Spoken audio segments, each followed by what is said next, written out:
Well, welcome back to Fight Week again. I'm curious, are you confident that you're going to have a fight this time, or do you have to wait to see what happens on Friday? Bienvenida de regreso a Fight Week. ¿Estás segura que vas a tener una pelea este fin de semana o tienes que esperar hasta el viernes para ver qué va a pasar? Muchas gracias. Bueno, estoy segura que voy a tener una pelea este fin de semana ya que estoy preparada y estoy súper bien en peso. Well, thanks. First of all, thank you. I'm pretty sure I'm going to have a fight this weekend. On my side, I can prepare, so I'm sure I'm going to have a fight this weekend. Nice.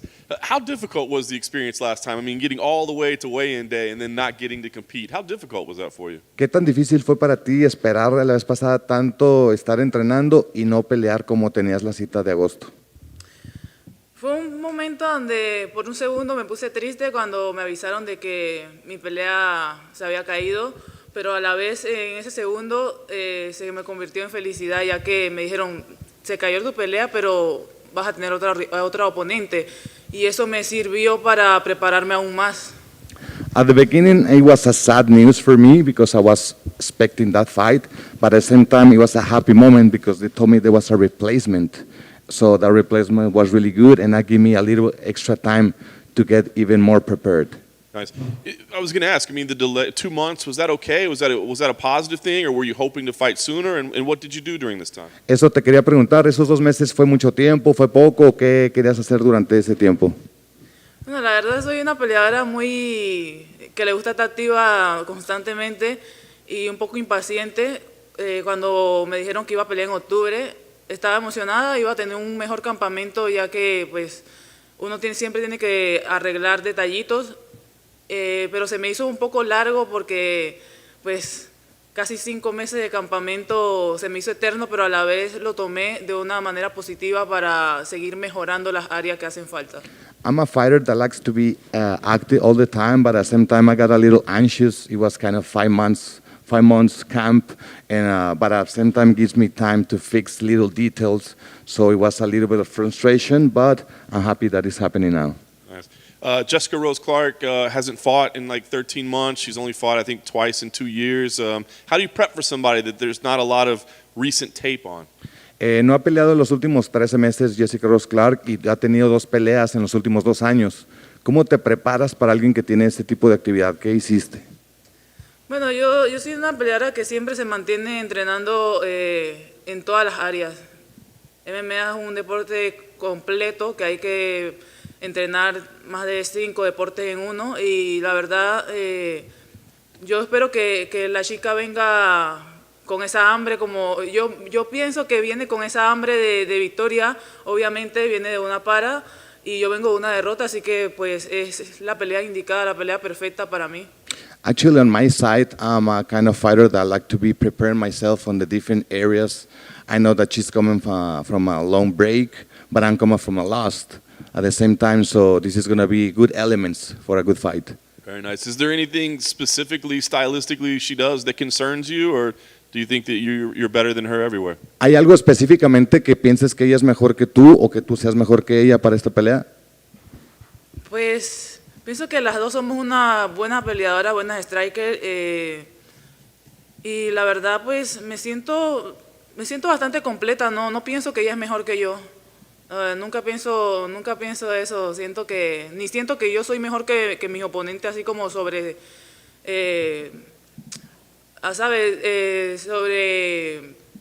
confiada, pero ella no es mejor que yo. Vamos a hacer una buena pelea y las dos somos buenas. Actually, she's good, I'm good. We're both good fighters. I don't think she's better than me, but at the same time, I don't think I'm better than her. I try to keep it humble, and I know both are good fighters, and we're going to do a good fight. Very nice. Last thing for me, what's the goal here? I mean, before you came to the UFC, you had a lot of finishes. Is it just to get a win, even if it's a decision, or do you feel like you want to go out there and get a finish this time? ¿Cuál es tu objetivo aquí? Antes de llegar al UFC tuviste varias finalizaciones, pero ahora tuviste pues tu victoria por decisión y después una derrota por decisión. ¿Tienes algún objetivo para esta tercera pelea? Mi objetivo para esta tercera pelea es, pienso yo que puedo finalizar, pero vengo preparada, vengo con gas para los 3 asaltos, así que espero una buena pelea, una buena guerra, que para eso estoy aquí. My goal for this fight is to get the finish, but have enough gas in the tank for a war. She knows her opponent is durable, so of course she's expecting the finish, but ready for a war. Thank you. Thank you. Gracias. Gracias, amigo.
Obviously, a pretty impressive performance last time out. I got to ask, just kind of how important was that for you? I mean, not just a victory, right, but to get a finish. We're not going to split decision or anything like that. What was that result for you? Yeah, that was awesome. Finally get back in the finish category, doing what I've done for years. I had a high finish rating percentage for a long time, most of my career. And then I went on a 7-fight decision streak, so it was finally nice to end that streak. Yeah. How much of the sharpness do you credit to just changing divisions, going back up to lightweight? I mean, do you feel like that played an important part in the performance? Oh, for sure. I'm a lot healthier now. I was just talking about how depleted I used to be. One of my worst cuts at 30 pounds, 9 days, won a world title. But a little different times, and I'm not going to get as zapped and sucked in and unhealthy cutting to 55 now. So I think I'll perform a lot better. Yeah. What does it take to finally convince you, right? Because, I mean, this is a thing throughout the whole sport, right? Everybody wants to be as big as they can in there, right? So what finally convinces a guy to be like, you know what, maybe just being healthy would be better? Yeah. The big thing that convinced me was missing weight. My previous fight before my last, I missed weight by 2 pounds, and got some funny stories for that. And it was actually 2014. I had some teammates and my wife, some close friends and family said, "Hey, you should probably move up, and this isn't good. It's not healthy. You look horrible, like you're gonna die." So that and missing weight, I told myself if I ever miss weight, I'm gonna have to go up. That was it. So when you say you've got some funny stories, it's probably like funny stories like if you're a fighter, but like everybody else would like I tell you, rear back in horror at what happened? No. So I was still like a little over 2 pounds, laying on the locker room floor. This was at the PI, and I had one of my cornermen go to Walmart and get I ended up not doing it, but I had my cornerman go get an enema. And like, hey, we're gonna flush some stuff out. Maybe I'll lose a couple pounds, and like, I'm not gonna get docked. I need to make weight. So he got it, came back, and luckily Forrest was there, and he's like, questioned me like, hey man, you're already like, you've been eating clean for a while.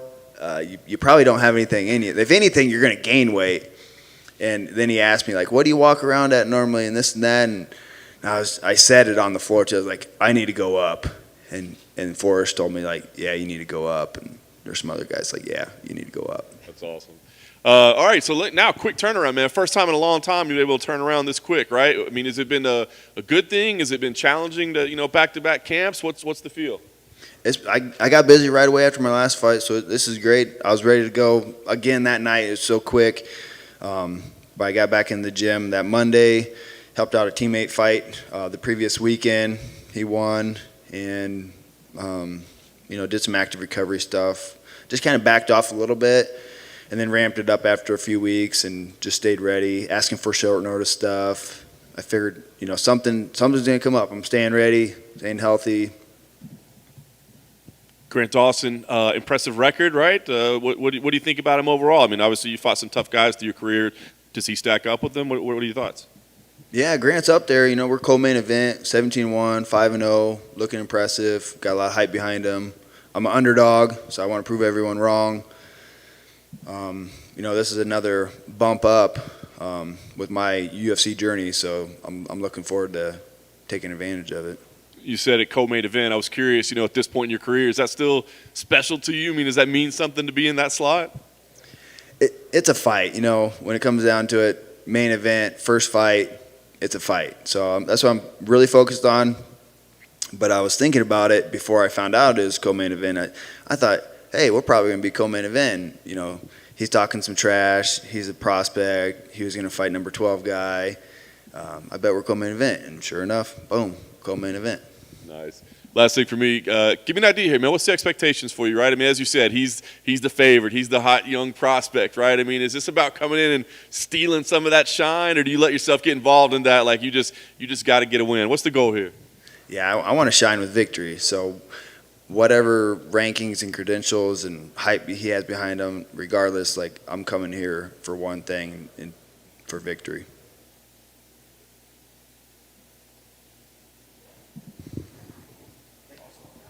Thanks, guys.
Marvin, fight week again, man. I know you live for this stuff, dude. So what's the emotion like, the feel right now?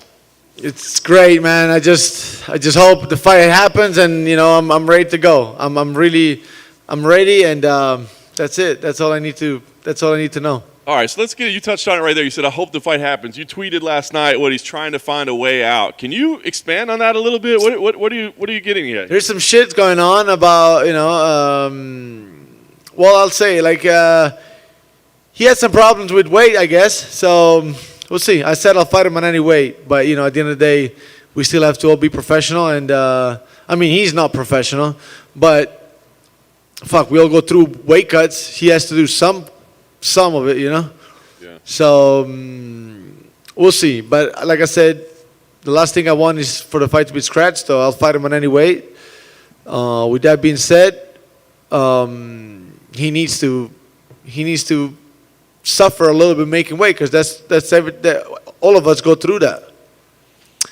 But yeah, man, that shows. That shows. If like he's like anybody else, maybe could have been like, because he's a lot overweight, so we gotta find a way. And I'm not hard to please in that sense. I'll just say like whatever, just he has to make sense.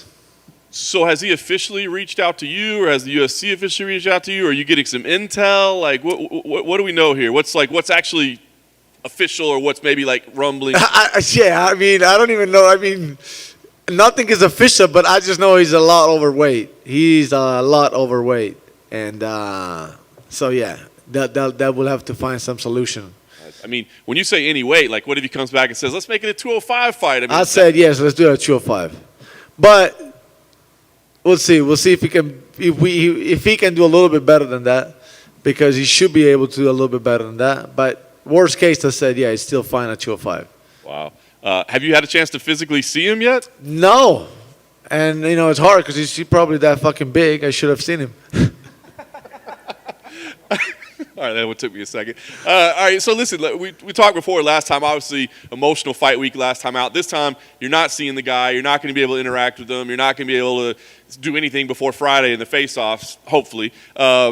Is that a good thing or a bad thing? Is it good for you to keep your emotions down, or do you wish you could kind of get that look in his eyes and get that little spark started? Yeah, it would have been different anyway. It would have been different. I think, it would have been different. I wouldn't have been that emotional. I know I'm gonna smash this guy, man. I just want the fight to happen, and so, yeah, I don't think it would have been that emotional anyway. Yeah, but anyway, the fact that I don't see him, I actually want to see him. I want to see him, to be honest. I haven't seen him. I want to see him, but I haven't had an occasion for now. Yeah. What if he's walking around at like 2:30 or something like that? I'll make him run right away. I'll chase him. All right, so if this fight does happen at light heavyweight, I'm imagine you believe it still should have some impact on the rankings at middleweight and kind of where you stand. You still feel like that would take a step forward in the middleweight division? I think so. I would have been able to make weight, and he's a middleweight. He's just a fat ass, it should still make sense for middleweight for sure. Nice. Outside of all this, we did find out that Paul Felder is going to be commentating your fight. Did that excite you a little bit, or are you? I knew he said it before that he was going to commentate my fight. Yeah, I just expect him to do his job. That's about it. Fair enough. Well, we'll see how the rest of this fight week plays out. I guess last thing for me, does the strategy, does the approach get any different if you're in a different weight class? Does a bigger guy force you to fight differently? Not really. Nah. Maybe little adjustment here and there in the fight, but not overall. You said that this fight might end up at 205. What does it say about Paulo's mentality that he's that overweight on a Wednesday of his fight week? I don't know what to make of his mentality, man. So many things could have been made at the same time. It could be all fake confidence, and I gotta expect him the best version of himself, even though his weight is not good. I haven't seen him. He hasn't been posting much. I haven't seen much of him, so I'm still expecting the best version of himself, and I'm ready still. But I'm not gonna let this pre-fight tension and pre-fight readiness go. You know, in a sense, I'll be still ready to face the best version of himself. It's kind of a bad sign, though, right? If he hasn't fought in a year and then his first fight back is he's apparently unprofessional, doesn't do a good sign for his mentality, right? It could, yes. I mean, it's kind of hard to deny that, but at the same time, I can't let it get to my head. Oh, like he's not gonna be ready, this and that. No, I expect him the best that he's ever been, and he's actually heavier than he's ever been, and then I gotta beat him the worst he's ever been beaten. So that's what it's in my mind. Do you think you have the advantage because you've been more active than he has over the last year? I would have the advantage regardless, to be honest. So it's not because he hasn't been active. I would have had the advantage. I have so many advantages, but regardless of what's going on right now. Just wanted to follow up. I saw you did an interview with John the other day when you spoke about your fight with Israel. What would you do differently if you got a third fight with Israel to come out the winner of that fight? I'm totally focused on Saturday night, and that's past. And the next task at hand, it's Paulo Costa, so that's where all my focus is. Thank you. Marvin. So a few years ago, Rafael Cordeiro, your coach, he was one of the Paulo Costa's coach on the Ultimate Fighter Brazil. And did he tell you something about it? Does he have any information about, inside, like how he trains and everything else? No, not really. No. Where do you think you are better than him? I'm just superior as a striker, as a fighter in general. Like, he has a couple things he's good at, but he has a lot of holes. And I'm gonna be able to pick him apart. I'm gonna be able to read through whatever he does, and he's just way more basic than what I am. And so, with that being said, he's still dangerous, but I'm way better. Last one for me. As we know, Paulo Costa doesn't fight very often, like pretty much once a year. Do you think this is one of your advantages for this fight? Like I said, that's one of the advantages, but I got many more, to be honest. With that being said, still, I want to believe that he's gonna come out the best that he's ever been. So he's still dangerous. He's still a dangerous fighter.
Normally I think people hate talking to us. You weren't even scheduled today, and you wanted to talk to us. Hey, anytime you get the opportunity here at the Mecca, the UFC, hey, man, let your voice be heard, man. 'Cause you work so hard to get here. Let everybody know you're here for a reason. Hey, don't shy away from it. You know, you work so hard to get here, and you talk to all your social media. Let the media know, man, because, hey, it's your job, man. Hey, let y'all know how we're doing. I'm ready. Well, you got a new fan right here. That's a great attitude. Now, talk about, obviously, the run so far in the UFC, right? Exciting fights, man. You've brought it every time. Maybe not necessarily the results that you would have liked, but you've delivered excitement. So how would you describe, your satisfaction with where you are so far? It's amazing to finally get here and showcase my skills and build a fan base. Win, lose, or draw, man. I'm building a strong fan base. They love the way I fight. It's a blue-collar mentality. You pay to see me fight, I'm going to put on a show. I'm not going to drag you to the ground and hold you down. I'm not that kind of style. I still carry that UFC, one background, tournament style where you got the boxer versus the wrestler. I hold that key because that's what got me into the UFC and, watching that, man, it motivated me. Yeah, I got all-around ground game, everything we're working on with Coach Pineda, Coach Crew, Coach Young, everybody back at home. But I love that machismo of, hey, I'm going to stand in front of you, throw your best shot, I'm going to throw my best shot. Let's go. It's just that mentality. I love it, man, because it's what it's about, man. Everybody in the world's watching. And here you go, make a name for yourself. How bad do you want it? Is it? I'm excited. Nice. So a win always feels better, of course, right? No doubt. But if you walk out of the cage and applause is there and you left it all in there, are you satisfied? Can you go home and be like, that was good enough? Yeah, I'm raising men at home. I got two 17-year-old boys at home I'm raising, man. They're big in my life, especially my girls back at home. But like I said, I show them hard work pays off. How bad do you want it? When stuff gets tough, you don't fold, you don't quit. Fights ain't always easy. They don't go that way. It's a chess match, and sometimes they don't go your way.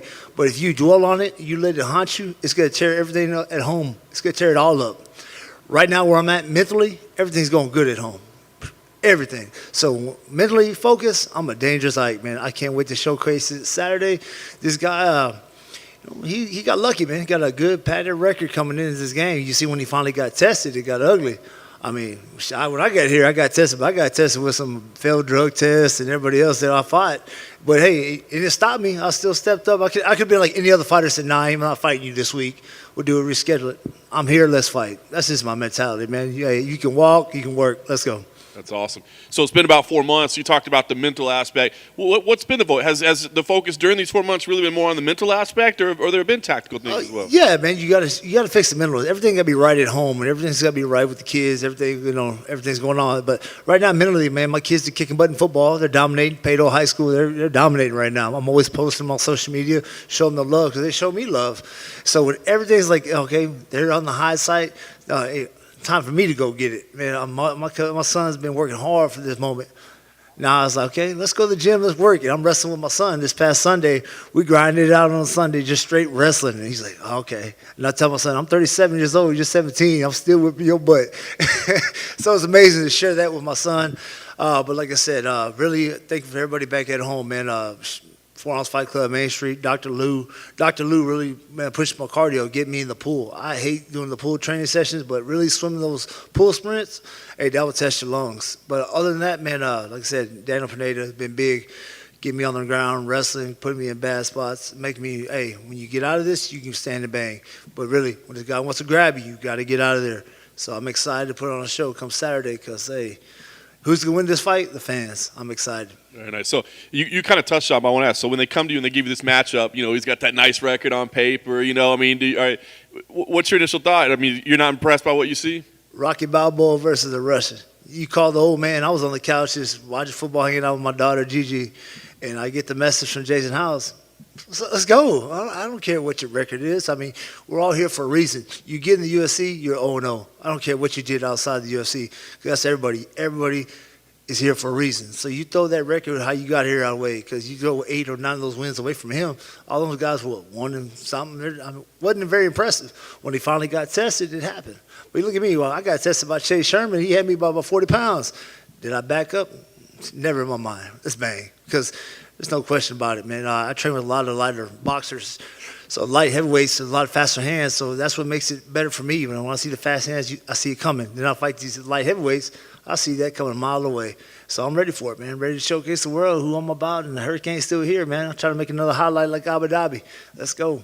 That's awesome. Last thing for me, I mean, I think we probably know what to expect if we watch you fight, but if somebody doesn't know, what can you tell them to look for this weekend? What are they going to see? You'll see that kiss of death one more time. It's going to happen again. Like I said, when my back's against the wall, let's go. Every fight to me coming forward is like a game 7, man. You got to go balls to the wall. Let's get it. Because, hey, tomorrow's not guaranteed here, man. So you got to make the most of every opportunity you get in life, and let's go, man. Because, hey, I'm here for a reason. I got to showcase it. So come Saturday, hey, Uncle Dana, I'm ready to make a statement. All right. Thank you. Appreciate it. Thank you, sir.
Obviously, on a nice 3-fight win streak right now. What's the feel to be have the successful run in the UFC? 지금 계속 성공적으로 잘 가고 있는데 기분이 어떠십니까? 너무 기분 좋고요. 이제 이번 주에 UFC에서 4연승을 하고 저는 다시 제 꿈인 이제 챔피언을 위해서 이렇게 묵묵히 전진해 나가겠습니다. I will win. I will win on this weekend, and I will go going forward. Yeah, to be a champion. Very nice. The first finish last time out as well. I mean, was that a big milestone to get a finish, not just a decision? 지난번에 그 판정이 아니라 네, 처음으로 이제 피니시로 이겼는데 네, 그게 어떤 큰 첫걸음이 됐었는지. 네. 사실 UFC 와서는 첫 KO였기 때문에 저한테 되게 의미가 있었고요. 그 경기에서 제가 이제 KO를 시키려고 마음을 먹었기 때문에 또 그렇게 KO가 나왔고 앞으로도 그런 KO가 많이 나올 수 있도록 화끈한 경기 많이 하겠습니다. Yeah, I was preparing for the event, and I was really happy that I could use the skills at the right time that I prepared with my team, and I will try my best, and I will make a great performance. Very nice. I know you had asked to maybe fight Cub Swanson. Instead, they give you Alex Caceres. What did you think when that was the fight you were given? 알렉스 카세레스나 네. 컵스 완슨이나 어떤 part?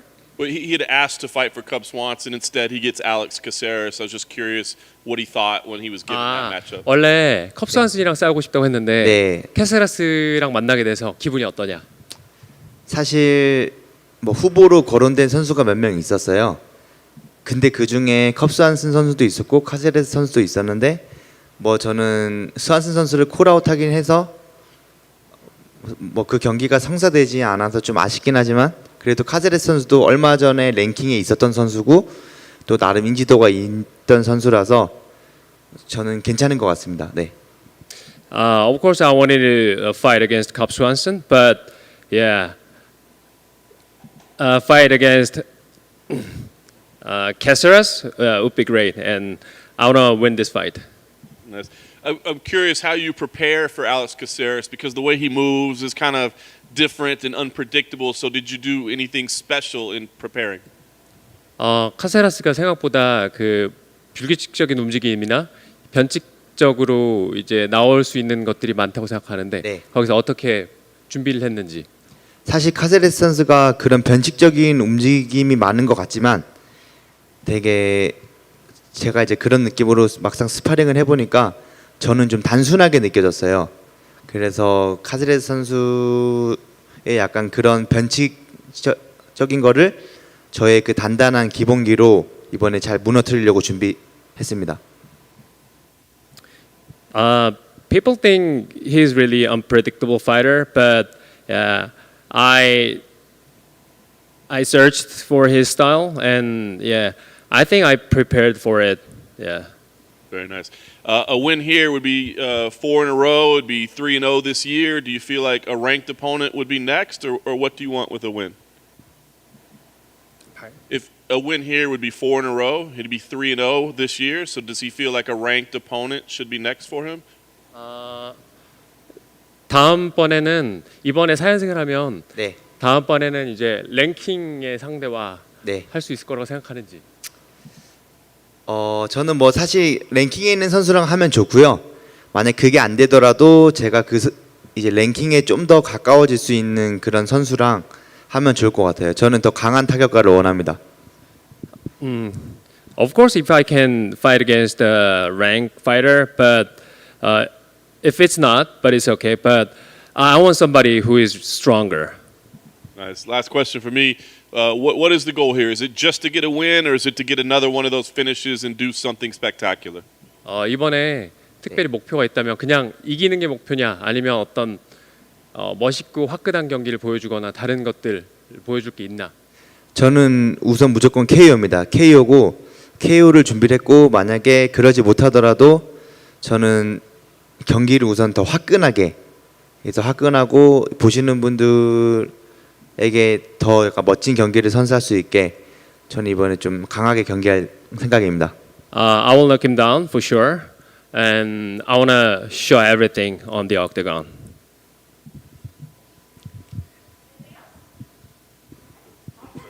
Yes, thank you.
Man, got the 5-0 now in the UFC. I mean, flying high right now, co-main event slot. I mean, what's the feeling like for you right now? It's great. I think I'm finally getting everything that I've worked so hard in my life to get. I've dedicated my entire life, my childhood, to becoming a UFC world champion. I was just telling them outside that this isn't enough for me. I don't just want to be in the UFC. I don't want to just be the guy that's doing co-main events. I want to be the main event. I want to be a world champion, and that's what's important to me. So this is great. I'm definitely enjoying the journey. I'm definitely soaking it all in, but I've got so much more that I can do, and I know it. That's awesome. Adjustments, right? Obviously changing opponent, 3 weeks. I mean, give me the emotion around all that, having to change opponents, having to reschedule it. Has that been a difficult change for you? No, I think that one of the things that I do so well is I roll with the punch as well, and I can understand that with how I train and how I prepare, it really doesn't matter who I'm competing against. Our gym does a really good job of fighter A versus fighter B. There's no names. It's just how does this guy match up against this guy? How does the styles compare? And I think that Ricky is a very good matchup for me. I'm very excited because I do think that he's tough. He's going to hang around. I'm not just going to be able to get him out of there early. And being in the co-main event, that's the type of performance that I want. Somebody that's going to hang around, be tough, and I'm really going to have to show all my skills to beat him. Was it difficult to get the physical peak right? I mean, right, it's all about timing and being there in the right place at the right time. Was it tough to change the calendar? No, I wouldn't say so. For me, with how I train and what I do, it's more just about making weight. And so being able to add, 3 weeks or 4 weeks or whatever it was on there, I got to have a little cheat meal. I got to bring my calories up a bit, and it just made that training camp even a little bit better because I was so low, and then, you go back up a little bit. I'm very happy with the way everything is turning out right now. That's awesome. Talk about game planning, though. I mean, obviously less time to do so, right? I mean, do you feel like you have less of an approach than you normally do because it's relatively short notice? I think with my style, I don't think there's anybody in this room that is wondering what I'm going to try to do in the fight. And so for me, it's basically when I look at a fight, it's what stance does he stand in, what arm does he guillotine with, and what's his most dangerous weapon on his feet. And I think I've got that all figured out with Ricky, and I think that he's not going to be able to stop what I do. And I think I'm going to do the exact same thing for the next guy, and probably the exact same thing for the guy after that. There's not very many people that's ground game I'm afraid of. There's not very many people that I won't be shooting on and won't be trying to grind out. So I like the matchup. I think everything's working out great for me. Nice. We talked to him earlier. He didn't seem to be a huge fan of some of your talking and some of your pre-fight comments. I mean, do you feel like you've poked him a little bit, or is he just maybe taking offense or reading in between things? I don't know Ricky, and Ricky doesn't know me. The only things that we know about each other is that he's trying to take what I've worked for. So I don't necessarily dislike the guy. I don't think I've said anything that was crossing the line. Everything that I've said, I've believed 100%. And if you ask him the same questions I was asked, he would say the same thing. He thinks he's going to beat me. I think I'm going to beat him. The only thing that I have said that I didn't know about is I was calling him Richard as kind of a joke because my older brother's name is Ricky, and he hates being called Richard. So as a joke, I was calling him Richard. And then I saw an interview that he did where he was talking about something with his mother. I don't know what the story is. Something with his mother and a man named Richard, and so I do feel bad about that one because, believe it or not, I have a mother myself, and I would never want to make her feel uncomfortable. So, Ricky, if you're watching this, I do apologize about the Richard part. So, but other than that, I'm still going to kick your ass. Classy. All right, like you said, this isn't enough. This isn't the end goal. But co-main event, does it feel special? Does it feel like, hey, yeah, we're in this big spot. We're on the cusp of something really big?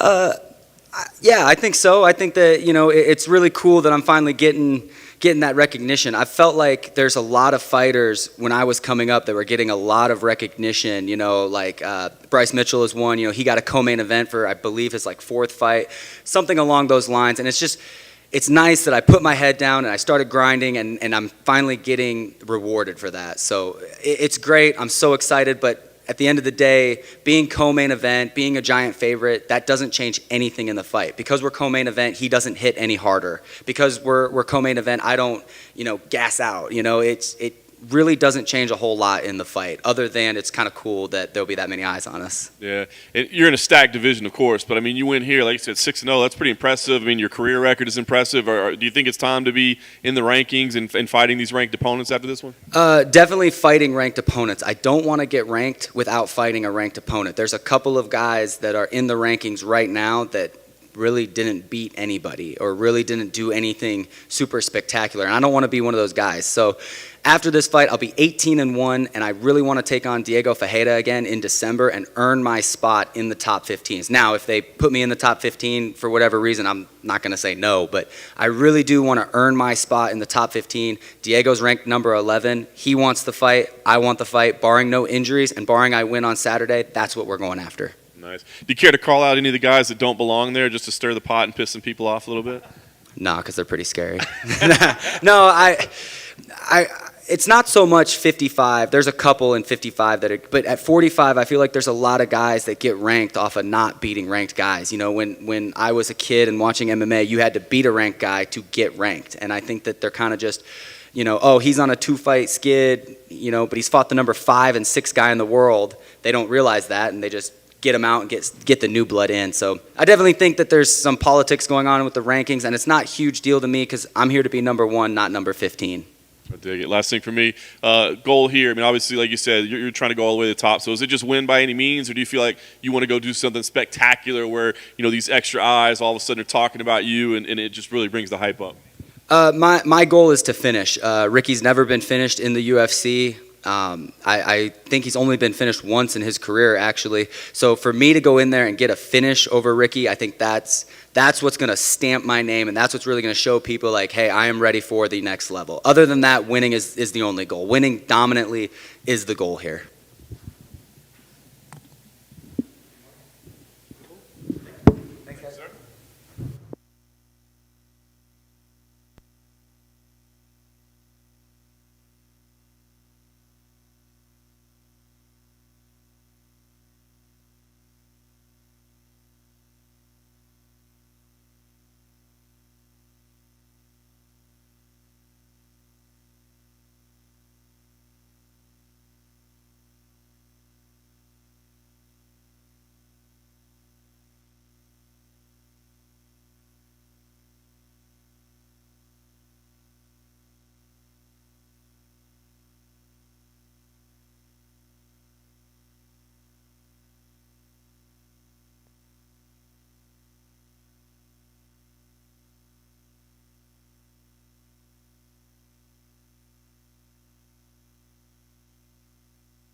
Paulo, it's been, I think, 13 months since you last competed, back on a fight week. How does it feel to finally be, ready to set foot in the octagon again?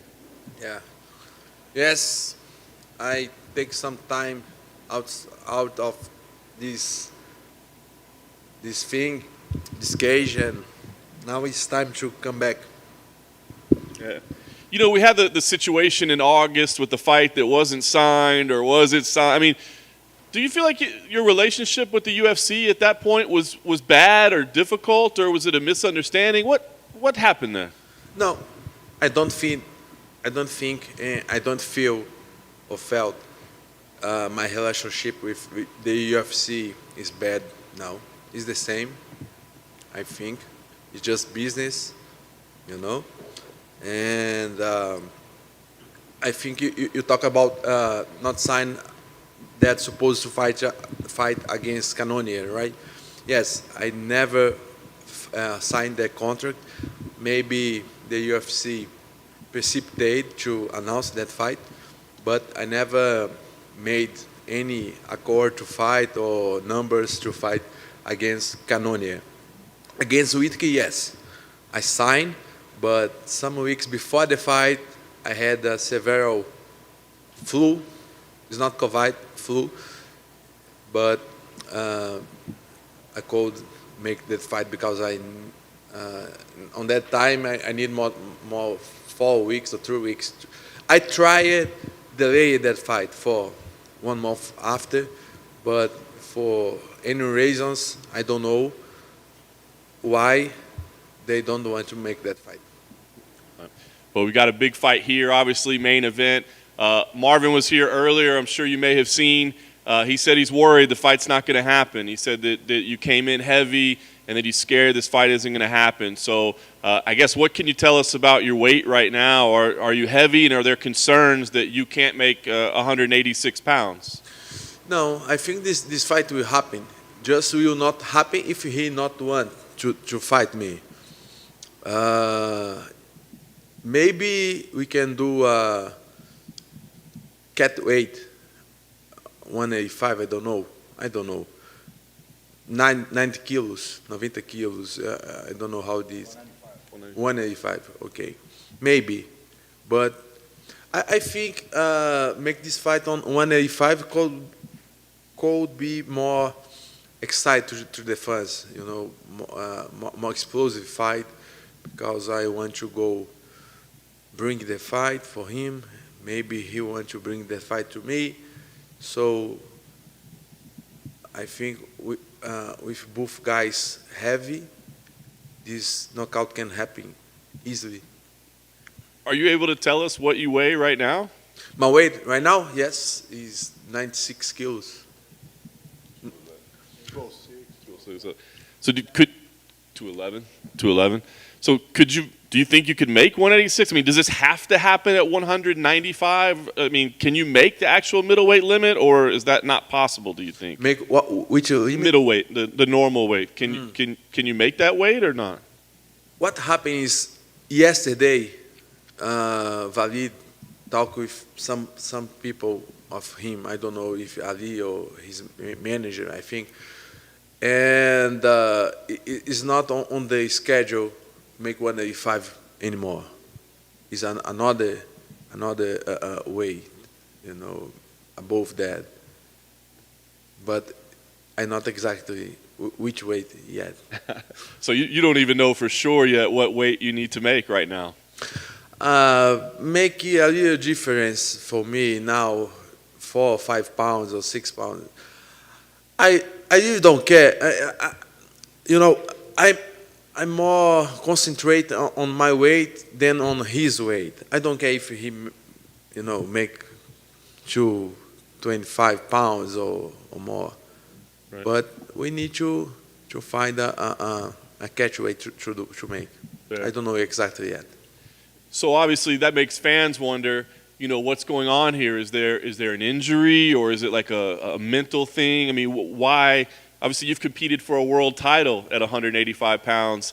Why are you not able to this time? Is it a physical thing, or what? Can you tell us what's going on? I will tell after that fight. Fair enough. Okay. Fair enough. Well, hopefully we get a catch weight figured out. What do you think about the fight? Stylistically, how do you think you match up with Marvin? What do you think of him as a fighter? Man, I really don't think about that. I even don't watch his fights and his style. I don't sit to study him, to study his movement. I just focus on me. I know sometimes he go to striking, sometimes he's grappling. I'm prepared for all situations. Yeah. You've taken a lot of criticism, obviously, since the title fight for admitting the whole red wine thing and all that. Yeah. In retrospect, I mean, I know what it was like to sleep over there. It was tough. But do you wish maybe you hadn't said anything and just kept that to yourself? Or are you happy that you were honest? What do you think? Jay, me ajuda aí, por favor, gente, na pergunta dele. Sorry, I don't understand exactly. Yeah. Completely. What I was saying was, like, does he wish in retrospect he hadn't told the story about the red wine and maybe kept that private? Because obviously you've seen people criticize him since. Okay. Okay. Yeah. Now I got you. I have no problem to talk the truth. This is the truth. On that time, I was with severe cramps. I couldn't sleep, and I need to found a way to sleep, to fall on sleep, to perform well. But I could not. And I tried one cup of wine, but isn't enough. So I try more and more and more until get the whole bottle of the wine. So, and if I fought in sleep, but it was just 2 hours before wake up again to go. So I haven't time enough. But I have no problem to tell the truth. I repeat this again, and this is the truth. I am handling with that, and the people decide to believe or not. It's not with me more, it's with them. Nice. I guess last thing for me then, this fight, do you feel like it's an important one to do something special, to do something spectacular like you're capable of, so that the people that maybe doubt you now, they start to support you again and say, yes, this is the guy that we thought was going to be a champion? Yeah, I believe on that. I believe on the moment that I came back and fight as before, as old Paulo, very aggressive. That the people need to understand that fight for the title is a momento different. Is a different moment. What's the different? It's not the usual. Can you understand? It's a very aid moment, very aid fight. When you see that fight, you see a Paulo very. I will speak in Portuguese. Maybe Diego can help. Olívia. Estava apático. É um lutador diferente. Estava apático. Estava esperando demais, não atacando, não como eu costumo ser, por conta do esta fight. I was a different fighter. I didn't have energy. I wasn't attacking as I used to do because of all the extra octagon things. But now we are satisfied that nothing extra fight could repeat again. Just do everything very well. Maybe that's why we will make a cat weight. Maybe. Paulo, could this be your last fight at middleweight? Could you move up to 205 now, knowing that you're a little bit heavy right now? I can fight on light heavyweight, but I think it's not the moment. I think I can fight for the title again, and and take the belt. Thank you. Thank you. Paulo, tudo bom? Tudo bem, Fazer Diego? em português aqui. Obrigado aí pela ajuda. Ok. Paulo, vamos lá. Agora em português eu preciso de algumas questões. O peso. Quando você viu que você não ia bater um 85, quando foi conversado entre os times, qual foi essa negociação? Hoje é quarta-feira. Hoje é quarta. Eu nunca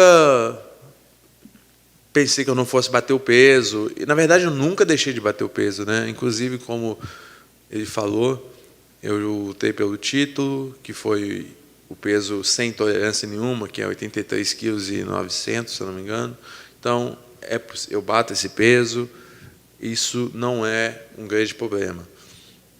Mas, quando eu cheguei ontem, não sei exatamente o que aconteceu, tá? Eu sei o que chegou para mim. O UFC achou que eu estava um pouco pesado demais e resolveu, talvez, ver com a equipe do Marvin se eles gostariam de fazer um peso combinado. Então a equipe dele já está avisada e já concordou com isso. Já concordou? Não sei, foi uma pergunta. Não sei. Tá. Não sei. Eu acredito que sim. Tá, no seu cronograma, você não bate mais um 86?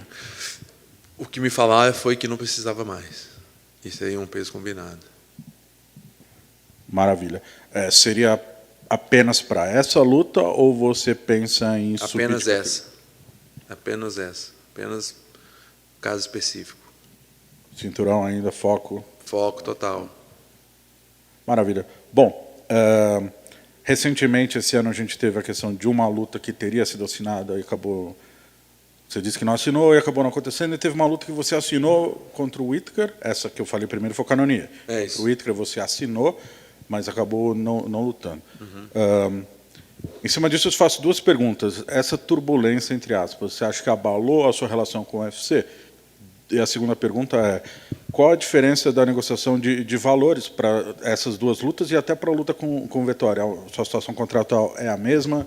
Salário, a bolsa é a mesma ou houve alguma diferença entre elas? Então,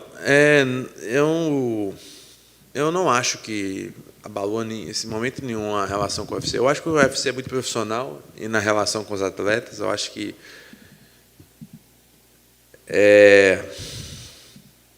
eles não levam para o pessoal, eu também não. E eu acho que nem teve motivo para levar para o pessoal ou criar... Sabe, tipo, eu acho que é muito simples a relação para explicar como ela funciona. Você tem um contrato, você pode renegociar aquele contrato, né? Quer dizer, mudar o contrato, mudar tempo, valor. Tem algumas opções, você sabe, que podem ser mudadas no contrato. Mas, se a empresa está insatisfeita com o atleta, eu acho que ela desfaz dele. Aí entra a situação por exemplo, o UFC, se ele não quiser mais um atleta, ele vai rescindir o contrato, mas aí tem que ver se vale a pena, né, para o UFC perder aquele atleta ou não. Eu acho que é simplesmente isso, é questão de contrato e fazer valer ele ou não. Você pode negociar. Eu achei que, no momento, ali não valia a pena pelo contrato que eu tinha. E, então, resolvi não lutar contra o Cannonier. Né? Eu não cheguei num acordo com o UFC para lutar com o Cannonier. Não cheguei nem a assinar. Com o Whittaker, sim, eu assinei a luta e tal, mas pela questão da virose lá, né, eu não pude continuar a luta. Em relação ao meu contrato, ainda é o mesmo contrato. Tem 2 lutas nesse contrato. Fazendo essa luta de sábado, vai restar apenas uma. Tá? Já tentei renegociar com o UFC, mas o que eles dizem é que eu preciso terminar o contrato. Então, vamos terminar. Maravilha. Só 2 perguntas para finalizar, então. Recentemente, tem uma nova lei aqui nos Estados Unidos, em questão migratória, né, a partir do dia 8 de novembro, para entrar nos Estados Unidos, qualquer estrangeiro precisa ter vacinas completas, as 2 doses da vacina. Você, a gente sabe nas redes sociais, já se manifestou contra. Sim. Você pretende tomar a vacina para poder lutar nos Estados Unidos? Ou a ideia seria lutar em Abu Dhabi ou em algum outro lugar que seja possível? Eu não pretendo tomar vacina, não. Já tive o Covid 2 vezes. Eu acho que é um risco desnecessário tomar a vacina agora. Por conta dos efeitos colaterais que ela pode trazer. Eu não sei quais são a longo prazo, nem a médio prazo.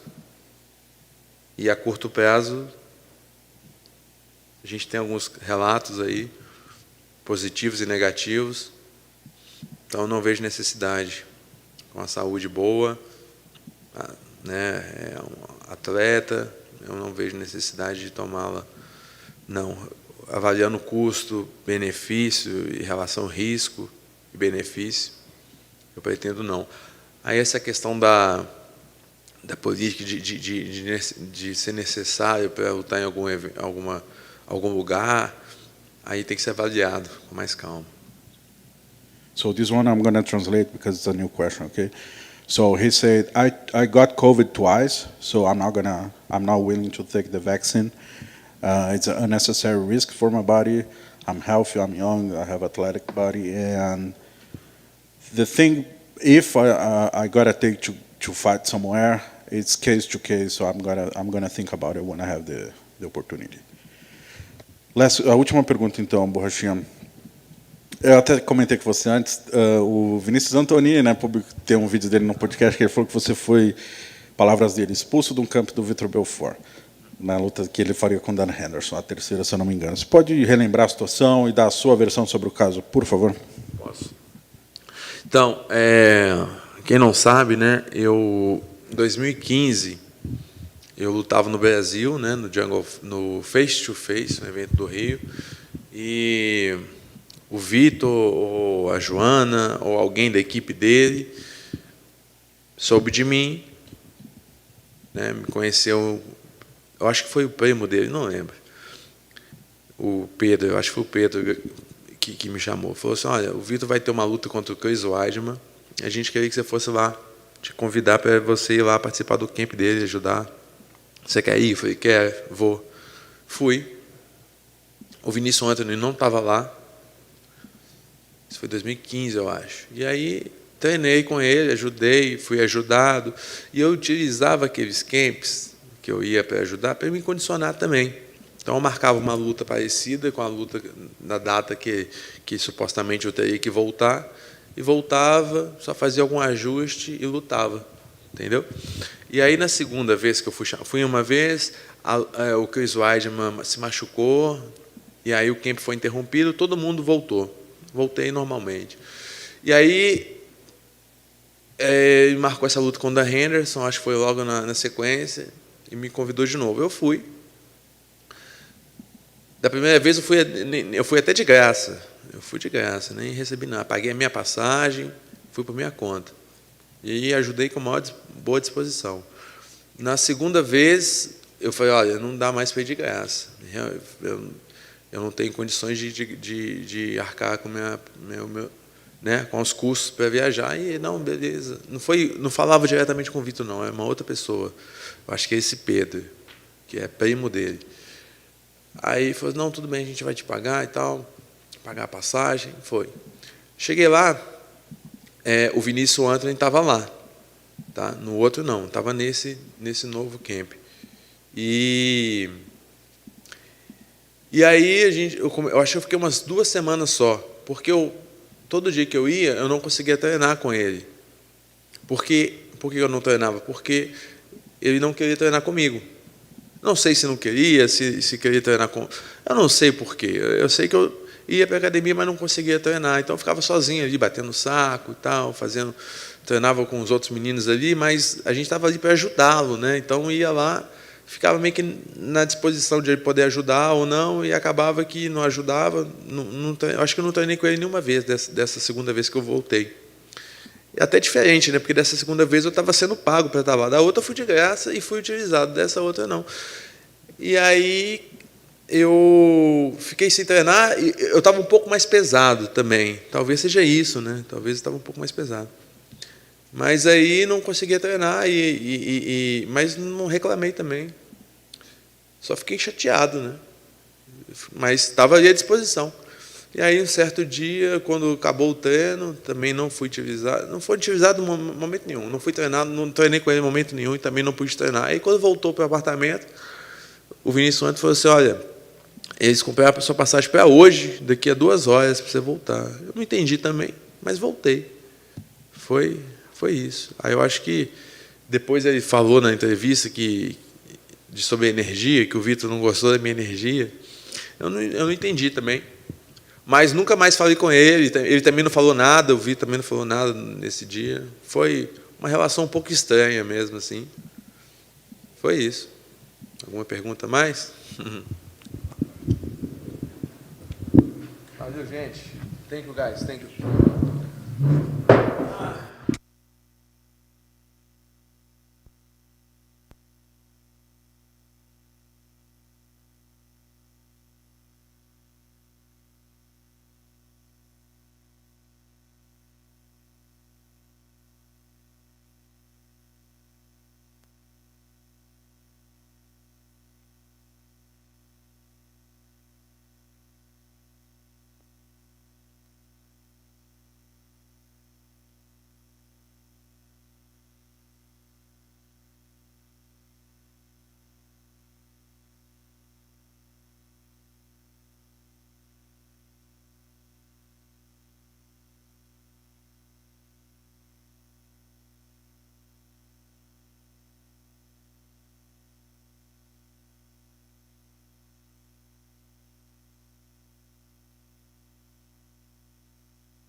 Welcome back after, I think, 13 months at this point. What's Too fucking long. I was going to say, what's the feel, right? I know it's been a long journey to get here, so what's the feel right now as you're just a couple days out? It almost doesn't feel real. This was also a super long camp, so it just felt like it was the never-ending story. It's just been an eternal camp. I think going through rehab and then jumping straight into a camp just made it feel like it's been 12 months of getting ready, because I had to relearn a lot of stuff, but I'm so excited to be here. I'm excited they put me on the main card. I feel like if I'd been on the main card last time, I would have gotten a bonus, but hopefully this time. Nice. How difficult was it getting back to this point, right? I mean, obviously you go through surgery, but as you said, I've seen you say like you're having to relearn things along the way. So, I mean, how difficult was the preparation to get here?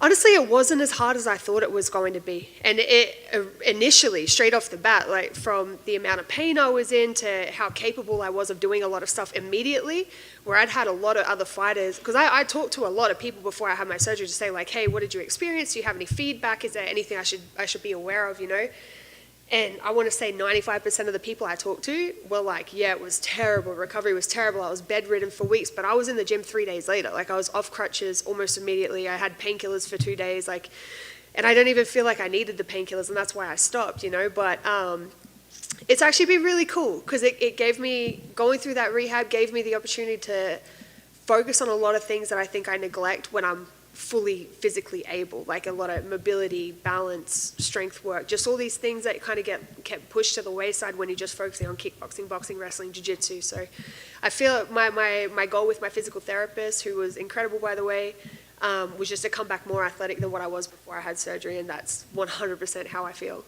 So it sounds like it wasn't an awful experience, but I do wonder, because I think of you as a generally positive type person, but these stops and starts in the career and just having to has it been difficult mentally for you to just have all these long pauses? Oh yeah, I'm so fucking frustrated, dude. It's just because obviously I spent most of 2019 on the shelf, and then I got injured again in 2020, and it's just I'm just having these year and a half long blocks, and it sucks.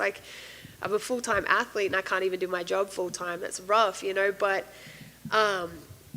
especially having two pretty severe injuries back-to-back has really highlighted how mortal I am within this sport, how quickly my job could be taken away from me based on someone else's actions, not even necessarily anything that I do myself. And so when I was going through that kind of low stage after this last surgery, which it would come in waves. I would have mostly good days, and then I would have a couple really bad days, but once I realized hey, my whole life right now can be taken away from me in an instant. What do I have going on after this? And then it really allowed me to start working on things in the background and things that I can do once I finish from fighting. So honestly, even the bad days weren't even that bad, because I made sure that I kept myself really busy, and I have long-term goals now that maybe I didn't have before this injury. That's awesome. Hopefully it's nothing but good days ahead. The matchup, Joselyne Edwards, kind of a newer name to the division, right? I mean, did you know much about her, and what have you learned in the time since? Honestly, I'd never seen her until Mick, offered her to me. I feel like everyone who's in the UFC is here for a reason, so there's no one that I'm ever going to fight that I can look past or think is a joke or go oh yeah, this is an easy matchup. So I am excited to fight her. I feel like this is my third fight back at bantamweight. My first fight was Pani. I'd fought her before. I knew what she felt like. I knew how big she was. I knew how strong she was. And then I fought Sarah, who just dropped down to flyweight. And I feel like I'm a little baby bantamweight. I'm cool being smaller. I feel like she's my first foray into the larger bantamweight. So I'm really excited about that. She has height and reach on me, but the things I do well, I do really fucking well, so I am excited for this one. Nice. Your preparation for this one, CSA, AKA, Team Alpha Not Male? AKA. No? Sorry, AKA. I love you guys, but CSA, Daniel Cormier's Wrestling Academy, his gym. Got it. Team Alpha Male, Raul Castillo Martial Arts in Half Moon Bay, and then where else was I? Oh, El Nino. So it's kind of interesting, right? To use that many facilities, that's not really, I would think, a traditional way of doing it. You think of people in camp. So why was that, and how do you think it benefits you? Honestly, I am a gypsy at heart. So even some days, I think Mondays and Wednesdays, I'm on the road for 5 hours going to different gyms, and I feel like just that travel, the commute really, really feeds to that part of me that feels like it needs to be on the road. So that part initially I love. And then you know, I realize like I'm primarily a striker. My gym is the best striking gym in the country. Like, how do I fill in the gaps and make sure that I'm a complete MMA fighter? So who would I go for wrestling other than Daniel Cormier? You know, and being with him has been game changing just because I get to do straight high school wrestling. It's not MMA wrestling. It's not cage work. Like, it's just straight wrestling, and I feel like that's something I haven't done ever in my life. You know. I do a lot of MMA wrestling with my grappling coach Adam Piccolotti. Like, I already have that, you know. But it's just different. It's just different. I really think that being able to do each individual discipline is helping me overall as well. And then we're also lucky my gym has the connection with Team Alpha Male, so I go, like, I learn from my coaches, and then I go to Alpha Male and try to put it into action with people who don't know my style, who don't drill with me, who don't train with me on a regular basis, and it's almost like a fight. It's almost like coming in against someone completely new and testing what I can do. So that's been incredible. And then Gilbert Melendez coaches at our gym twice a week now, and then I go out to his gym and work with my boxing coach and work with his wife Kerry. And I don't know, I'm very grateful to Coach Kieran for really opening all these doors for us, and for being so cool with his athletes just traveling. Like, he knows we don't want to go anywhere else, but he also knows the only way to grow as an athlete is to get as much different styles, different looks, different feedback as you can. And I really, just this camp, I feel like an improved fighter. That's awesome. Well, I know you want to go out there and show it. I guess give me the idea here. I mean, the goal is obviously to get in there and pick up a win, but I mean, is it like, I got to go make a statement and make up for lost time? I got to go get a bonus because some extra money, which should be nice right now. I mean, what's the goal in here other than just winning? Honestly, my goal with every fight, probably since I lost to Pani, I had a big mindset shift, and my goal with every fight now is just to make it as painful as fucking possible for the other person. It's just to be violent, make it bloody, be a dog, like, that's it, you know. Typical Australian style is just survive and brawl and be a dog. So that's my goal. Win or loss, like, it's going to be the worst fucking night of our life, that's for sure. Just curious, I'm sure one of the benefits of training with Daniel Cormier isn't just like his wrestling ability, but also being able to pick the mind of someone who's done everything in this sport. What's it been like actually just working alongside, talking to a guy like Daniel? Honestly, he just yells at me all session. Okay. You know, so I don't really. I was lucky 2 weeks ago. I did a Monster Energy trip with him and went to Chicago, and I actually got to have a lot more one-on-one conversations with him then. Mm-hmm. But in the training room, like, we're there to train. He doesn't let us talk. Like, he doesn't let us fuck around, laugh, joke, or anything like that. Like, he yells at me consistently, and I'm cool with that. Like, it's amazing being around him, someone with that much experience, someone who's done everything in the sport, but I'm also there to learn wrestling. I'm not there to have conversations, you know, so. You guys can't have a chat afterwards? No, well, I teach at my gym, so I have to leave immediately because it's an hour drive back to CSA. So as soon as practice is done, like, I've already got my shoes on and I'm gone, yeah. Thank you. Cool. Thanks, guys.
Back again, as you said. You probably hate talking about fighting. Hidden Lotus. Tell us what does Zen Jiu do? Zen Jiu is actually this business, his martial arts practice, and I've been training with him since high school. I believe that's where we met. We met on the wrestling team. He introduced me to mixed martial arts and jiu-jitsu, actually. So full circle, and then out of place.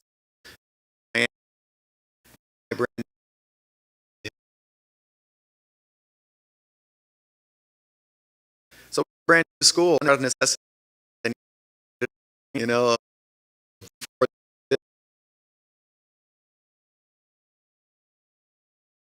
It's a great place, so it's good, man. Yes, sir. That's awesome. Because when I think about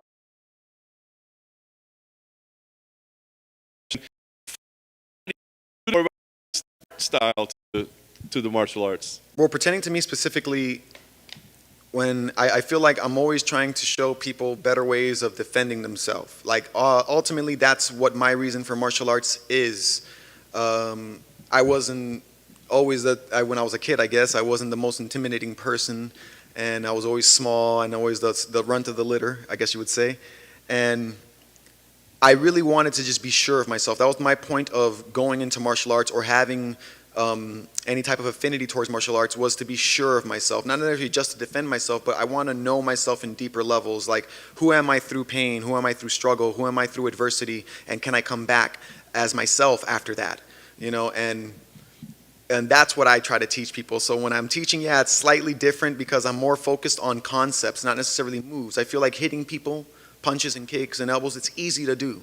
But now, why am I doing it and where am I doing it from? These are the difficult things that is hard to do. So that's what I try to teach. I try to teach it's a concept, being in the position before you execute your submission or your strike or whatever it may be. It's easy to hit somebody. It's just how you want to hit them and why you want to hit them. Those are the reasons we have to dig deep to answer. That's amazing. So where does your relationship stand with fighting right now, right? Because like throughout your entire career, it just felt like this was a pit stop for you. It wasn't necessarily your true love. And now, I mean, you're the most experienced guy on the card. You and Francisco Trinaldo, but he's like 60 years old. You know what I mean? So I mean, where do you stand? I mean, you're a veteran now. I got to say, first, let me clarify. I don't have anything wrong with fighting. I love fighting.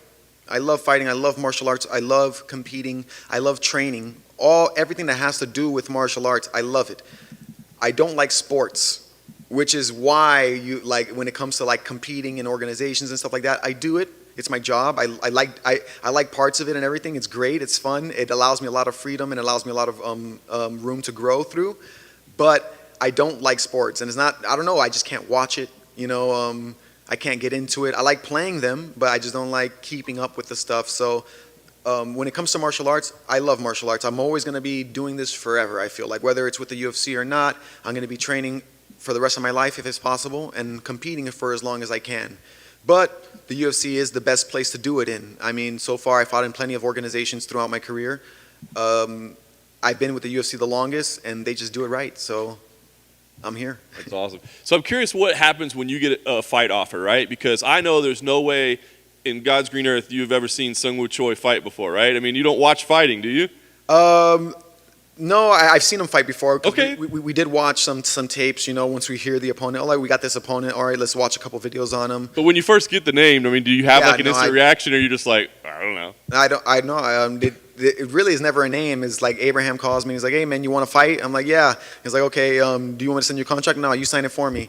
So I really don't know who I'm fighting, and then he sends me the name, and then we'll look him up. And to me, it doesn't matter. To game plan, it's always irrelevant to me because I have such a, I guess, from lack of a better term, awkward style that people tend to have to make adjustments for me. And they're usually the same adjustments, but for the most part, they have to change up their way of fighting in order to deal with my awkwardness. So game planning for what they do, it never really seems to work out for me because I'm kind of in the moment fighter. Do you wish there was a better way to describe your style than awkward? I guess you can say in the moment. Nice. You know? What did you think? So you did after, or obviously you accept, then you watch the tape and see what the guy's about. Were you impressed by what you saw? Is there anything he did that you liked? What was your initial impressions?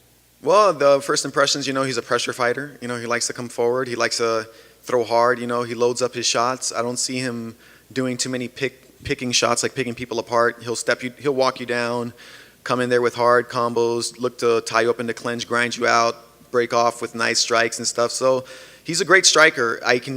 We have seen fights where it seems like he doesn't like to grapple, which is cool. I don't necessarily like to grapple if I don't have to either. So it could be a good stand-up fight. But then again, I have been training with Enrico Coco for a very long time now, and I feel like my grappling's a lot better if we do take it to the ground. I feel very confident there. But no, I wasn't necessarily impressed with anything. And not saying that, that he's nothing. I'm not impressed. It's just, like you said, I've been in this thing this is my 10th year in the UFC, and I fought some of the highest level guys and from all ranges, and I've seen it all. Like there's good people. I'm not saying he's good. I'm not saying that I'm better than him, but I know I'm good, and I'm gonna, bring it. Yeah. Knowing that you're gonna, train martial arts for your life, I mean, have you put an end date on how long you actually want to be competing? I mean, I just think about it's crazy when I look at how many fights you've had. You could put up like Jim Miller numbers, right, or Cowboy Cerrone numbers. But I mean, do you want to stick around that long to put up that type of longevity? Well, I mean, as long as I feel good, and I just stay honest with myself that I'm able to compete, then I'll keep doing it. There is no reason for me to stop. I don't feel like I'm getting older at the moment, like maybe if I hit 45 or something. But other than that, I don't know, I feel great. I feel, I train hard every day, I frustrate even young guys with my energy, so I don't know. I don't see me stopping anytime soon. I dig it. Last thing, and obviously most importantly, garden update. Anything new in there? Anything exciting? What's going on in the garden? Well, between opening the business, remodeling the business spot, and doing all that stuff, and camp, I have planted some new stuff, and I have harvested a lot of different things, but I haven't really got. It's kind of overgrown right now. Like everything's getting wild. I got to get in there and trim up some of the hedges, if you know what I mean.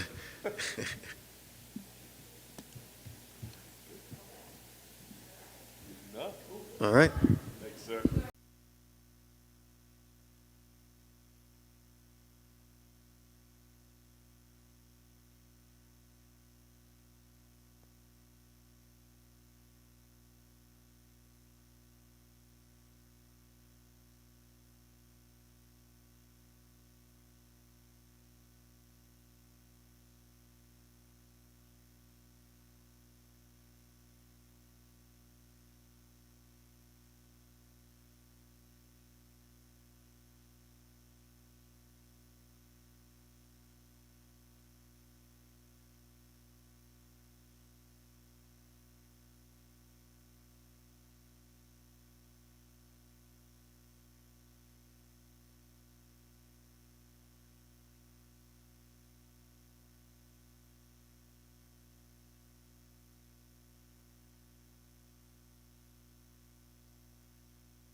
Hola. So I didn't think it was going to be this. I thought I was just going to come over here and do a little Zoom or something, but no. Oh, you got the real deal, man. So it's Las Vegas resident Dan Hooker, man. How are you enjoying life in your new city? Absolutely no complaints. Absolutely not a single complaint. Life is good. That's awesome. Talk about how you're training. I mean, obviously you've got the PI facility, which is amazing, but I don't know, did any of your team stay back as well? Or are you kind of on your own for this one? How's that all working? I was lucky enough that one of my wrestling coaches, Frank Hickman, he's teaching here at Syndicate MMA. He's teaching the wrestling here at the moment. So he was staying back. He's living and training here in Vegas. So yeah, he's moved in with me, and we're training every day, a couple of times a day, getting chucked around by him and like a great group of guys here. So yeah, like I'm getting some pretty great rounds in with the boys down at Syndicate as well, and just having the guys like John Wood and Mike Powell just giving me a 5 cents of their brain has been pretty incredible to pick up like little tips and tricks of, because I'm a OG Mike Powell fan, so like to have him just come in and guide me and just drop his 2 cents in has been it's been like a real treat. And just the PI as well was just insane. Like the physiotherapists, like on tap, nutrition taken care of, doing strength and conditioning over there as well. So it's just everything's been provided and taken care of. So you knew what you were signing up for, right? I mean, obviously you knew it was going to be a little bit of a crazy experience, but from everything you're saying, it sounds like a real positive. I mean, is this maybe like side benefits that you didn't even realize were going to be so good for you? Oh, I didn't even expect any of this. Like I didn't even think about it. Like Sean called me like Thursday like midday. Like I'd been across the ways and done my COVID test to get on my plane for Saturday. You got to get it done like within a certain time frame. Yeah, I walked across the road, did my COVID test to leave, like came back. And then Sean's like, "You are alive. Like, we've been trying to get a hold of you for days." And it's like, we've been, at the Raiders game, and then it went out for Volk's birthday and just been mucking around for a couple of days. So I wasn't really on my phone. So he's just like, "Been trying to get a hold of you for a couple of days. You want to fly his arm?" And I was just like, "Yeah, cool." So I just accepted it. And then everything else kind of figured itself. It's just been, like, ever since that moment, kind of like a perfect storm, if you would. Yeah. It is another month away from your family, though, right? Has that been difficult for you to deal with, or is it so busy that you can't really think about it? Well, like it would have been. I think I would have got out of quarantine like a couple of days ago. So it's like another. Yeah, it's like an extra 2 weeks, but you're providing. I just bought my daughter a house, so it's like she'll forgive me. She'll let it slide. I feel like she's gonna understand. She's gonna understand an extra 2 weeks. But the UFC has been incredible with that as well. I'm gonna go. So we're here till Monday. Then I'll fly over to Abu Dhabi, fight, come back, and then once I come back, the UFC's flying my family out to Las Vegas. So it's just like everything they could possibly do to make this as smooth as possible has been taken care of. That's awesome to hear. The prep, is it just wrestling all day, every day? Is that pretty much the play when you're getting ready for Makhachev? A lot of wrestling.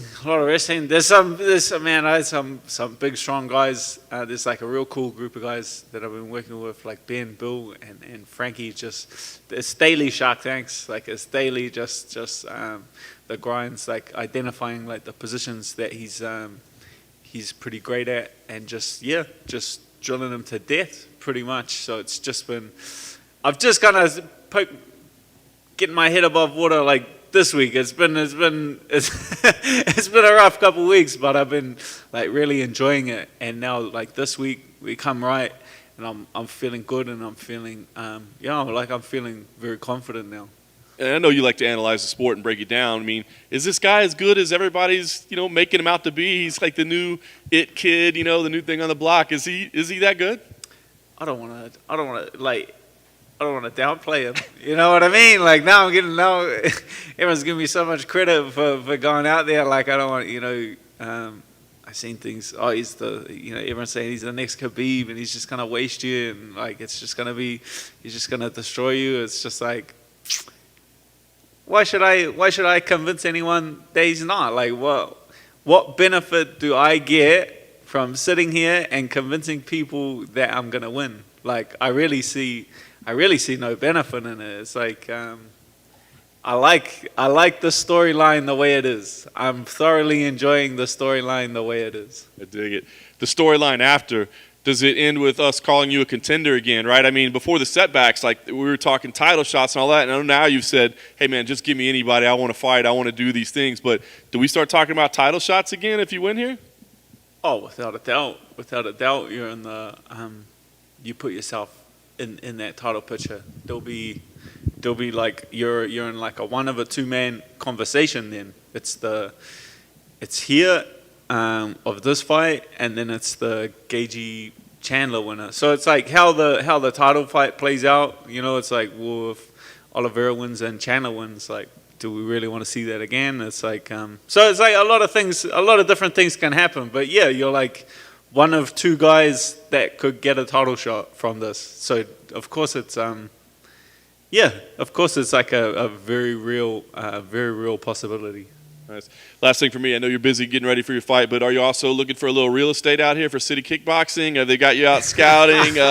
We hear about the move. It sure be nice to have you boys in Las Vegas. Hey, I'm just another body on the mat at City Kickboxing. I'm it's above my pay grade, or that's all that kind of business. So going off the back of that, do you think Vegas, like you said, you're coming back here and the UFC are going to fly the family out here? Is this you for the foreseeable future until the lottery system and all that kicks in or gets away or whatever? Yeah, I think there've been 3 since I've got, like, not even come close. I think I was like, the closest I got was like number 25,000. So it's like, and you got to be like top 2 or top 3,000. So I'm like not even. It's kind of messed up. They tell you how far away you were. They Yeah, I know. Like, Just give it a secret, right? I'm actually like genuinely excited with how everything's going and how everything's kind of played out. Like being over here, I've got like a lot of different options. Like my wife's gonna come over, and then she's got family in Manhattan that she hasn't seen for the last couple of years. So it's like fly out to New York, spend Christmas in New York. The boys early next year, George and Frank Hickman are opening a gym in Phuket. They're opening their own facility there in Phuket, and these are guys that I've worked with for years. So it's like a little trip out to Phuket doesn't sound that bad to me. Like from what I'm seeing as well, my wife is Australian, so the border there is opening up too. In Sydney, I might pop down to Windang and see old Joe and train with Alex for a bit. Like the world is opening back up, and there are a lot of different options for me. It's like the complete opposite of being trapped. I feel like I feel like the world is open to me, and it's kind of pick and choose where you want to go. You mentioned that you like the storyline the way it's playing out at the moment. Have you felt since this fight was announced like a mass wave of respect to you from MMA fans? I feel like for this one, it's almost like, oh, Dan Hooker, Warrior, and stuff like that, which you always have been. But do you feel more so for taking this fight? Oh, it's not like I'm like relishing in that. It's not like that's not what I really mean by saying that. I'm like relishing the storyline. Is like everyone like throwing praise and all that kind of like that stuff doesn't really bother me too much. Like that's like that can change in a you say one bad thing and and the tide turns on you pretty quick. So I was like, you can't like relish in that too long. I'm just meaning like the general perception is that like you're getting smashed. Yeah, you know what I mean, and that feels like I know I'm not. So it's like it's like cool. I can just sit here. Like the fight is sold. The fight is sold. Like the fight has a storyline. The fight is doesn't need anything added to the storyline. He's nothing's come out of his mouth. Like he ain't said a word. Like there's people around him saying things, but it's like I'm not gonna argue with the people. I'm fighting that guy. I'm not fighting like that guy over there or that guy in this corner and things like that. It's like he doesn't say nothing, so I don't feel like I need to say anything. You kind of ruined my next question there, because I was going to say Javier Mendez said that he believes Islam doesn't need a finish to beat you, but you need a finish to beat Islam. And I know you just said you're not talking back to his corner, but can you please talk back to his corner and answer that question? I agree. Say it one more time? He thinks you need a finish to beat Islam, but Islam doesn't need a finish to beat you. He could finish you or will beat you on the judges. Nah. I can beat him. That's like a fact. Oh, that's like how I'd prefer the fight to go, is to like not catch him in a submission, not catch him with a knee or anything like that, and beat him. Like I feel like that above like snatching his neck or catching him with a knee is like will make me feel better on the inside. Give me a warm feeling in my belly, just to like prove everyone. That will really shut everyone up if you just go out there and outclass them. Like then what's everyone gonna say? You know what I mean? Like go out there and prove where your grappling lies in the division and make them look a bit silly. Like that's like my intention and like my plan for the fight. That's the only way he's gonna beat me is by a decision. I feel like he's gonna try and hold me down for 2 rounds, and like that's the plan that will be their plan, like coming into the fight. He's not like a big ground and pound guy. He's not like a real slick submission specialist. It's more like pressuring guys and tiring them out and like forcing them to give up a submission, as opposed to being like a Charles Oliveira, like a real slick submission specialist that like throws up all these different submission attempts and catches guys. So I agree with half of his statement. I agree with that they're gunning for a decision victory, because they can say whatever they want to say, but I know full well they respect my skills, like without a doubt. Like I don't know who they're trying to convince with all of this. I don't know. Like now that's a lot of people around him coming out and saying things. Now that's like his manager, his coach, his teammates have like all come out and said, nah, he's like, who are they trying to convince? Are they trying to convince him that this is going to happen? Are they going to try to convince me that this is going to happen? Because I'm not convinced. Like if they're just doing this to kind of construct some like a mentality in him that he's like this indestructible, like I'm not buying it. I don't buy it.